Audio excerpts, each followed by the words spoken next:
This is my 1998 Ford F-150 NASCAR Edition. Let's go over the quirks and functions of this thing. The first function is an opening hood, and it's really clean, it's really solid, and it's really easy to open. Just grab it like that, and I did a little V8 under there. Ford's tiny little 220 horsepower 4.6 liter V8. And the second function is that it has opening doors. They're not super stable because they're only connected by one stud down there, so it kind of, falls off easy if you do what I just did. You didn't see that. I did include a lot of detail in the interior. Let's see if I can take this off. Yep.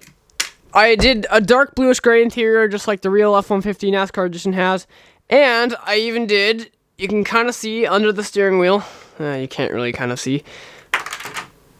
You can kind of see down there I did a clutch pedal, a brake pedal, and a throttle. Other details include some NASCAR stripes right here.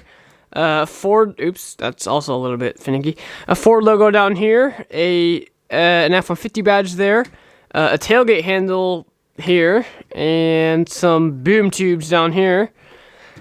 Rear mirrors. It also has a lot of bed space, so you can fit something like this in there. Maybe you could fit something a little bit bigger like this. Alright, let's do a stability test. As always, I'll drop it from about as high as you guys can see. I'm kind of nervous about this one because of the separated bed and cab there. It's probably gonna fall in half. What? Nah.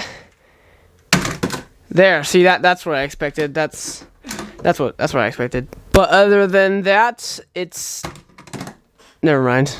Anyways, but other than that, everything is pretty solid. Nothing is really too fragile.